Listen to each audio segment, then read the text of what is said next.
MTV news Kannada ವಾಹಿನಿಗೆ ಸ್ವಾಗತ. ಗುಂಡ್ಲುಪೇಟೆಯಲ್ಲಿ ಅಪಘಾತವಾಗಿದ್ದ ವ್ಯಕ್ತಿಗೆ ಮೈಸೂರಿನಿಂದ ಗುಂಡ್ಲುಪೇಟೆ ಮಾರ್ಗವಾಗಿ ಕೇರಳಕ್ಕೆ ಹೆಚ್ಚಿನ ಚಿಕಿತ್ಸೆಗೆ ಬರ್ತಾ ಇದ್ದ ಆಂಬ್ಯುಲೆನ್ಸ್ ವಾಹನಕ್ಕೆ ಪಟ್ಟಣದ ಮದಿನಾ ಹೋಟೆಲ್ ಟಿಂಬರ್ ಉದ್ಯಮಿ ಶಫಿ ಅವರು ಕರ್ನಾಟಕ ಕಾವಲು ಪಡೆಯ ತಾಲೂಕು ಅಧ್ಯಕ್ಷರು ಆದ ಎ ಅಬ್ದುಲ್ ಮಾಲಿಕ್ ರವರಿಗೆ ದೂರವಾಣಿ ಕರೆ ಮಾಡಿ ಟ್ರಾಫಿಕ್ ಸಮಸ್ಯೆಯನ್ನ ಬಗೆಹರಿಸಬೇಕಾಗಿ ತಿಳಿಸಿದರು. ತಕ್ಷಣ ಕಾವಲು ಪಡೆಯ ಪದಾಧಿಕಾರಿಗಳು ಪಟ್ಟಣದಲ್ಲಿ ಟ್ರಾಫಿಕ್ ಸಮಸ್ಯೆ ಬಗೆಹರಿಸಿ ಆಂಬ್ಯುಲೆನ್ಸ್ಗೆ ಝೀರೋ ಟ್ರಾಫಿಕ್ ಮಾಡಿಸಿ ಕಳುಹಿಸಲಾಗಿದೆ.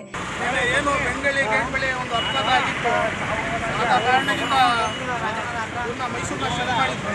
ಮೈಸೂರಲ್ಲಿ ಚಿಕಿತ್ಸೆ ಆಗ್ತಾಯಿಲ್ಲ ಅಂತ ಅವ್ರನ್ನ ವಯನಾಡಿಗೆ ಕರ್ಕೊಂಡು ಹೋಗ್ಬೇಕು ಅಂತ ಎಮರ್ಜೆನ್ಸಿ ಆಂಬ್ಯುಲೆನ್ಸ್ ಅವರು ನಮಗೆ ಕಾಲ್ ಮಾಡಿದ್ರು. ಅದರಿಂದ ನಾನು ನಮ್ಮ ಕಾವಲು ಪಡೆ ಅಧ್ಯಕ್ಷರಿಗೆ ಕಾಲ್ ಮಾಡಿ ಹೇಳಿದೆ, ಈ ಥರ ಟ್ರಾಫಿಕ್ ಎಲ್ಲ ಮಾಡಿಕೊಡಿ ಅಂತ. ಅವರೆಲ್ಲ ನಮಗೆ ಇವತ್ತು ಆಂಬ್ಯುಲೆನ್ಸ್ ಅಲರ್ಟ್ ಅಂತ ಒಂದು KMCC ಆಂಬ್ಯುಲೆನ್ಸ್ ವಾಹನ ಒಂದು ಬಂತು. ಅದರಲ್ಲಿ ನಿನ್ನೆ ಅಪಘಾತ ಆದಂತಹ ವ್ಯಕ್ತಿ ಮೈಸೂರಿಗೆ ಶಿಫ್ಟ್ ಮಾಡಿದಾಗ ಅಲ್ಲಿ ಹೆಚ್ಚಿನ ಚಿಕಿತ್ಸೆ ಆಗೋದಿಲ್ಲ ಅಂತ ಹೇಳಿದ ತಕ್ಷಣ ಇಲ್ಲಿಂದ ವಯನಾಡಿಗೆ ಕರ್ಕೊಂಡು ಹೋಗುವಂಥ ಒಂದು ಪರಿಸ್ಥಿತಿ ನಿರ್ಮಾಣ ಆಯಿತು.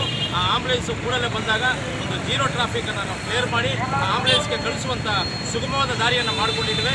ಎಲ್ಲರ ಸಹಕಾರದೊಂದಿಗೆ ಆ ಆಂಬ್ಯುಲೆನ್ಸ್ ಸುಗಮವಾಗಿ ಹೋಗಿದೆ. ಆ ವ್ಯಕ್ತಿಗೆ ಭಗವಂತ ಆಯುಸ್ಸು ಆರೋಗ್ಯ ಕೊಡಲಿ ಅಂತ ಈ ಸಂದರ್ಭದಲ್ಲಿ ನಾನು ಹೇಳಕ್ಕೆ ಬಯಸ್ತೇನೆ. ಈ ಸಂದರ್ಭದಲ್ಲಿ ತಾಲೂಕು ಕಾರ್ಯದರ್ಶಿಗಳು ಆದ ಎಸ್ ಮೂಪರಾಕರ್, ರಾಮೇಗೌಡ, ಸಾದಿಕ್ ಪಾಷಾ, ಮಿಮಿಕ್ರಿ ರಾಜು, ಪರಮಾತ್ಮ, ರವಿಕುಮಾರ್ ಸೇರಿ ಮತ್ತಿತರರು ಹಾಜರಿದ್ದರು.